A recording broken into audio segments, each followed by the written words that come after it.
The greatest challenge to African security remains that fundamental disconnect or dissonance between what the people desire and want and aspire for, which is predictable and secure futures, and the actions or inactions of policymakers, of politicians, and others who have the ability, the legitimacy, and the authority to meet or facilitate those needs of society.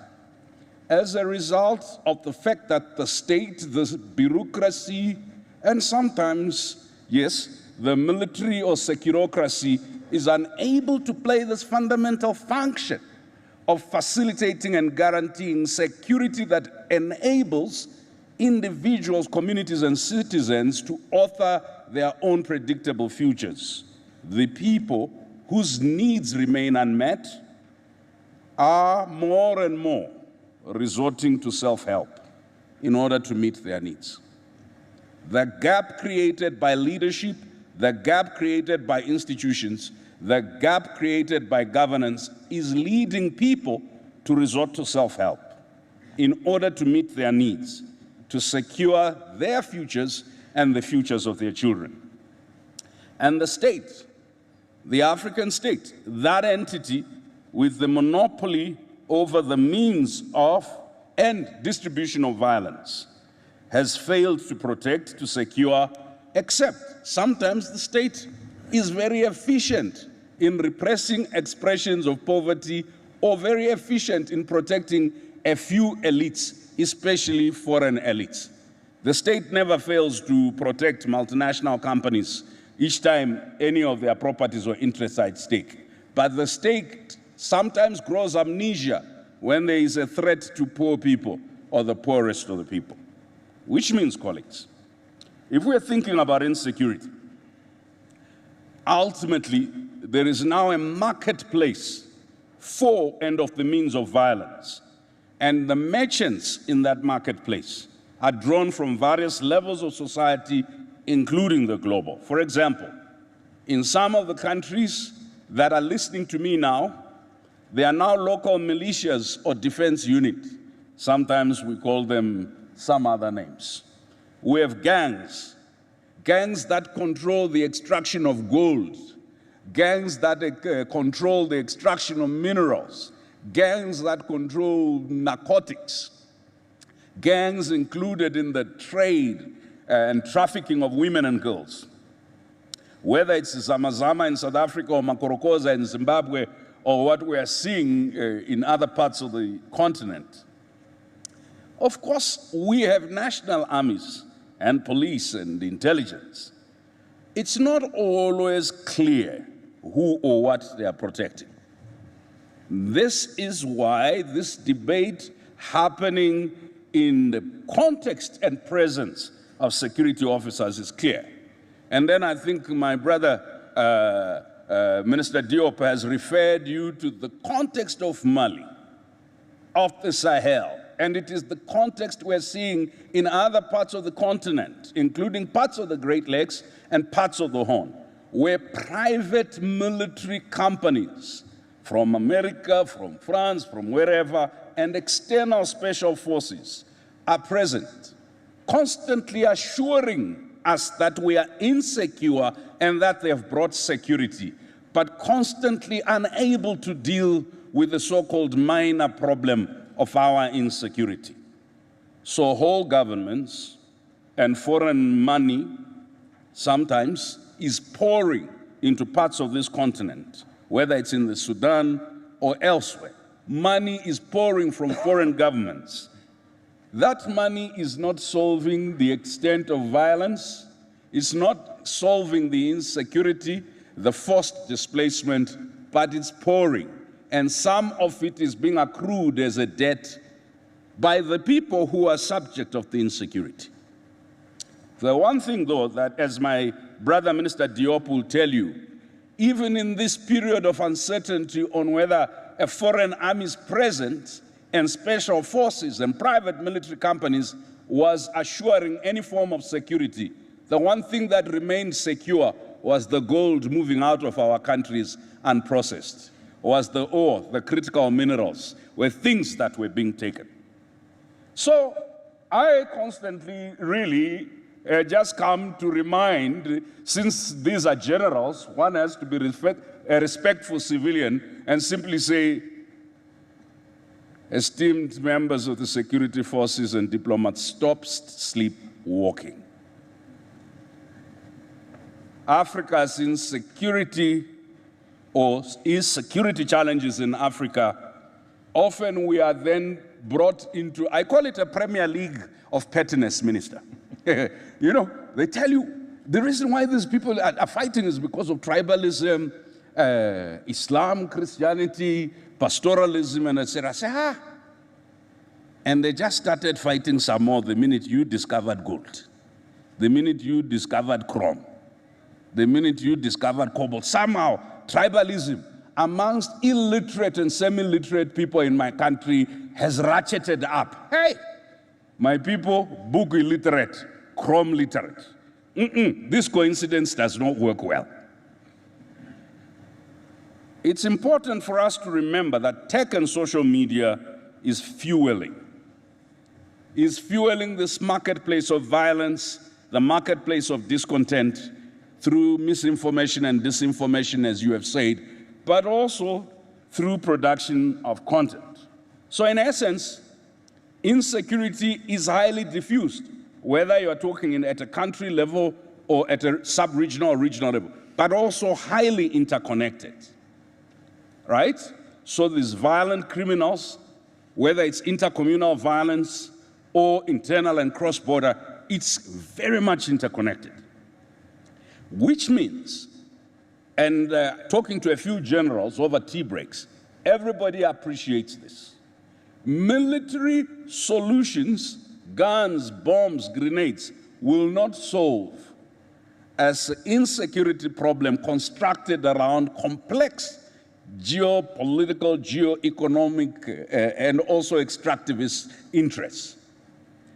It essentially means part of what we have seen African militaries do when they were liberation armies, when they became armies, which is the whole of society approach to security, remains the answer. And I liked what you said, Minister Diop. We cannot subcontract or sublet our security to someone else, especially someone else who has an interest in ensuring they are able to get our minerals and our underground water at a price that's affordable or at no price or in exchange for guns and offering security. So we need to understand the society needs better and how society express their needs. I'm always mindful, sir, that when my parents were fighting for the liberation of my country, they were called terrorists. And I'm always mindful when it comes to this naming and labeling, that we don't end up in an overly simplistic concept of everything being terrorism. The greatest terror caused in our country is often by elites in the bureaucracy, in government, and I dare say it, in security, who get into cahoots with foreign interests and are willing to sell their children, great-grandchildren, and grandmothers in exchange for expensive cars, for investments overseas, for little shiny trinket, never factories that produce, never productive economy sectors, but trinkets that distinguish them as natives who did not transcend into understanding economy. I wish to call this what it is. It's not just greed. It's a splendid display of foolishness. Because it seems to me we're exploited on the basis, first, of ignorance. And Minister, you know, very few African countries have satellites. And even when we collectively, and my elder brother, Dr. Kaberuka will tell you this, when there was a desire to actually ensure that you have your own satellites to help you with all sorts of data of intelligence and also gathering, it was torpedoed by some of our own people who said it's too expensive. And yet for us to understand what's happening in our geospatial space, even underground, to know how many or how much minerals we have, we now have to go to those that have the technology. So clearly, how do you do liberation when you depend on funding to do it? You depend on external data to do it. You depend on external expertise to do it. You depend on external technology to do it. I am not saying you should never use external resources and technology. I'm simply saying, if over the next 100 years, there is a desire for a liberated Africa that is truly sovereign, the one terrain of contestation remains: the capacity to produce content and strategic data and have repositories where you can store it. I think it was Dr. Keberuka in the earlier session who talked about the contest over production of genome data. It has now been discovered that the African gene, or the black gene, possesses a lot of solutions to both current and future global health challenges. So there is a contest over our genes. And we're sitting here, when we ask us where do we invest, we want to build a new parliament building with more seats. We want, come on, people. We can blame colonialism for many things, but I think we need to inspect our own heads.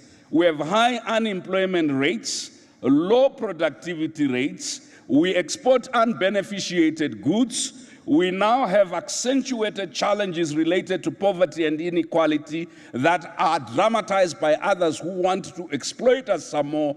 And we, faced with this moment, critical moment of leadership, are asked to decide what is important. And what is important is better cars, better buildings.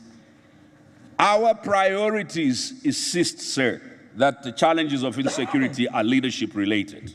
So let me end by looking at two things, because it's important. Three things, right? Colonialism left us with weak institutions, with poor infrastructure, fragmented and divided society, and ideologies of divisionism. Colonialism called it divide and conquer. But in the immediate post-independence, it's divide, loot, divide, decimate, divide, extract, divide, and aid. You create a cyclical dependency, intellectual dependency, economic dependency, political dependency, security dependency. So that when you want to do your own security, you have to go external. When you want to do your own economy, you have to go external. When you want to do your own science, you have to go external. When you want to produce data, you have to go external. Now, tell me something.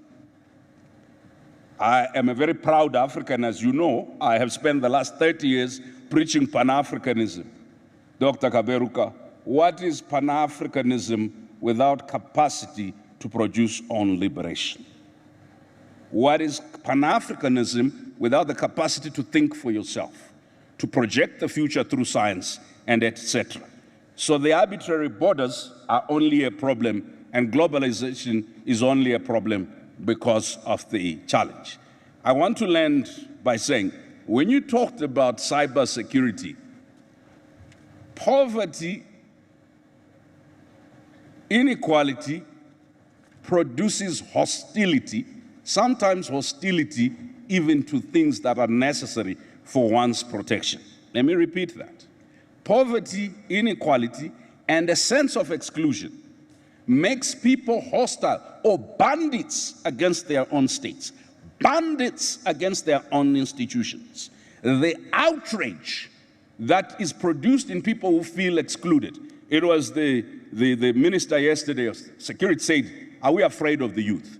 Actually, more fundamentally, do we love ourselves and our countries, our young people, and our futures enough for us to say, cyber attacks that we're seeing against government institutions, hackers who are hacking into government critical institutions, and this fact that we remain in, according to the African Union, only 5% of African countries have national cybersecurity strategies that are implemented and funded.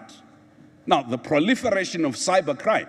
Kenya next door, which is one of the most developed in terms of cyber, had a couple of people sit in a room somewhere who had come in, I don't know whether it's tourists or investors, who were busy creaming off 5% from people's accounts. So there's identity theft, online fraud, attacking business, and threatening government stability. But ultimately, these problems are not unique to us.